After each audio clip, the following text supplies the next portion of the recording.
Well, Wheel of Time is done for now, but the fandom is divided. I want to be fair, so we'll start off with the pro Save WOT on Twitter people, and I just found a few curious things. Even people who want the show to continue, and they are tagging everything: Apple, Hulu, Disney, Netflix. They are really going all out. You have to admire the passion, but it's a little clear. So let's just start off with the facts. So Wheel of Time definitely was in the top 10 of Prime Video itself, right? Now, Amazon's a little weird. Basically, you have to be part of their service to get a lot of these shows. Although recently, Rings of Power apparently is going to let some of this stuff in syndication. But usually, to have access to Reacher or these other things, you have to be an Amazon member. So these are internal statistics. Can we really verify this? Don't know, but it does seem that Wheel of Time was steadily in the top 10. But the question is not, is this as popular as Jack Reacher or something comparable? Is it popular enough for the budget? Because again, fantasy shows as a rule are just super, super expensive. And granted, they filmed a lot of this in Europe for tax breaks, but still, even with that, it's going to be a very, very hefty price. So I just don't see how this is going to happen, myself being realistic. But again, I'm not against the idea in principle, but what I found interesting is I kept finding all of these save WOT pictures of the cast, and someone even cited the costume designer, which was kind of interesting. And apologies, I'm not British, so they might have their own particular pronunciation. So this is Sharon Gilham, or is it Gilham? Don't know. The sun won't go down on our hopes and dreams. Let's keep the faith going, people. I am so proud of being involved with a show that put diversity and inclusion front and center. Enjoy these shots of Lanfear on the beach in Cape Town. Yeah, some of the season 3 was shot in South Africa. And this is center British style. It's not CENTER, it's CENTRE. And there we go. Also, one of the cast members apparently sent a really nice message to the fans. So Elaine herself put out a picture with forever proud of everyone involved with the Wheel of Time. Thank you for all the love and support. And I actually liked her a lot. She was really, really good.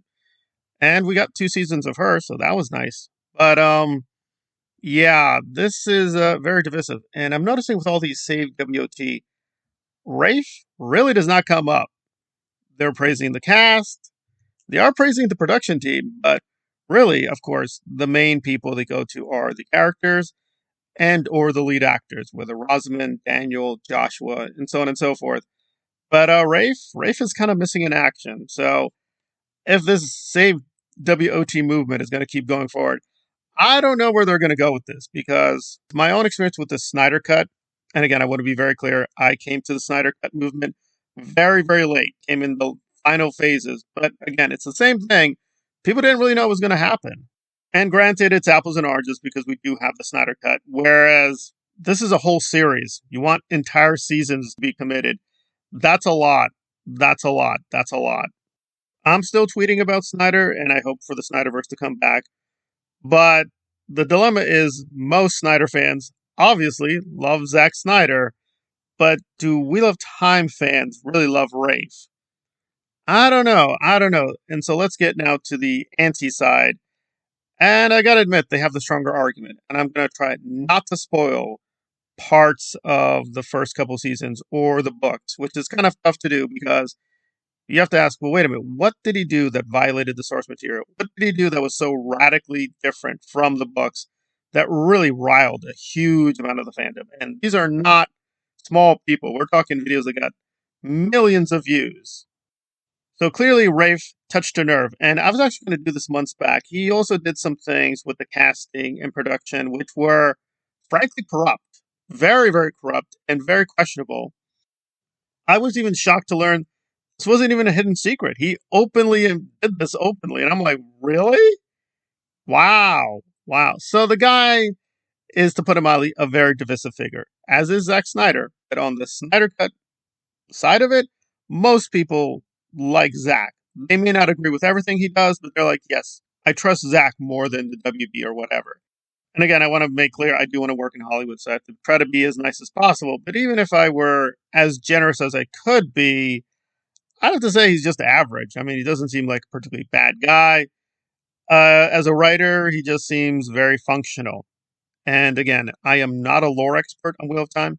My expertise is more with Dune, Game of Thrones, Tolkien, but I am trying to work through the books. And if you even touch the books, you will notice right away things that are so different. And it is very hard to ignore. But season one is basically the Rosamund show. I mean, Rosamund Pike is super, super central. Now, they don't get rid of Joshua Rand. However, he is diminished, which is not in the first couple books. Rand is very, very prominent. And it's not just Rand. And again, a lot of people are going into this woke panic and the feminism. On the other hand, I can't ignore the obvious that the male characters definitely took a step back. I don't know if that's like a conspiracy, but definitely the female characters were elevated. Now, in Wheel of Time, that is natural because female characters are very prominent. But again, some things that, if you do know the lore a little bit, are going to be head scratching because I do think several times Rosamund's character lies, and it's a canonical rule. She cannot lie, but I'm like, I'm pretty sure she lied. So I'm like, how does that work?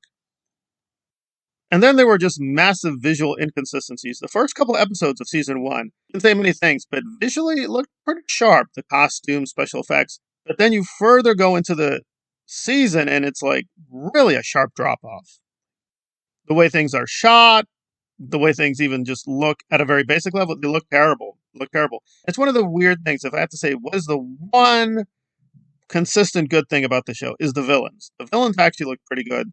They looked formidable, but at the end of season one, it all looked really, really terrible. Like, even the villains looked pathetic. And granted, those are the more ones, but even the main villain, like, special effects were just really, really lousy. Really, really lousy. Really subpar. It's just embarrassingly bad. And I have seen all of season two, so I would grant that season two was a huge improvement. And when you start off with such a bad baseline, you're like, okay, yeah, it's better, but still not that great. And now we have to discuss, and again, this is only one of many problems. People have problems with casting.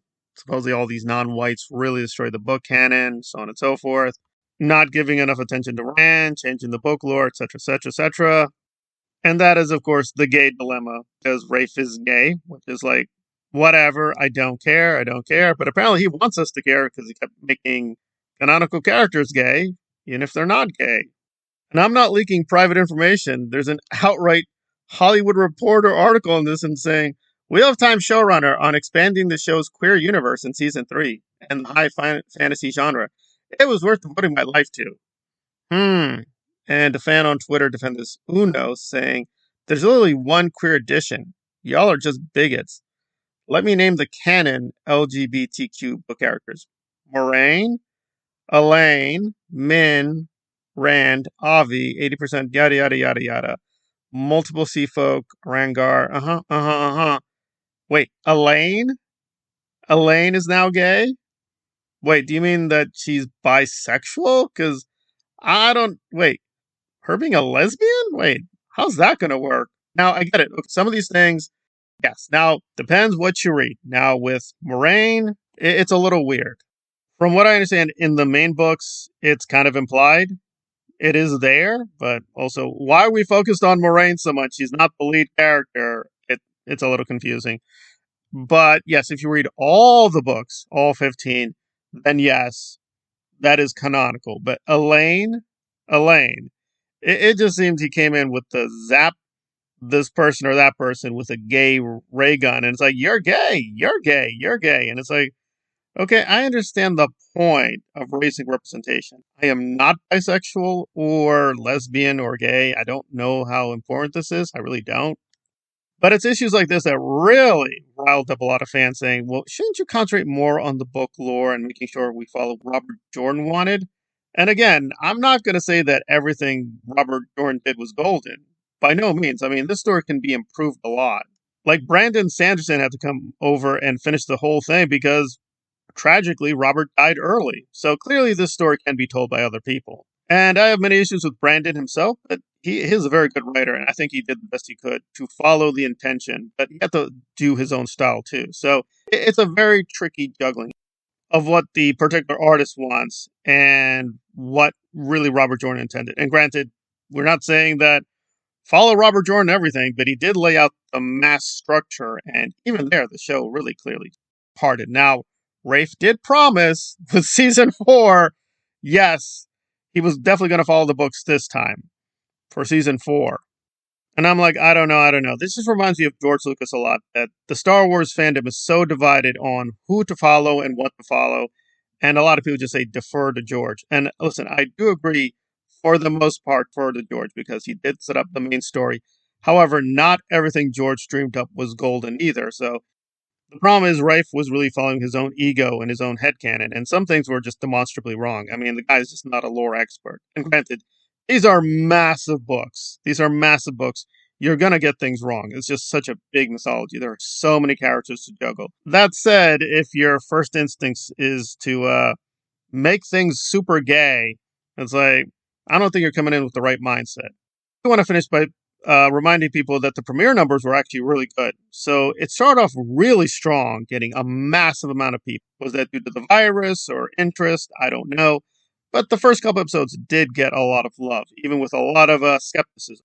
Where they are now, I don't know, but these SaveWOT people are going to have to confront the Rafe question eventually. They can't just go off saying, well, do we want Rafe to come back? I don't think most of these fans do, frankly, but someone's going to have to say something because it's really weird. It's like, yes, Dave WOT, bring it all back. Including Rafe? Including him? Well, they're not answering the question, and that's where we are for now.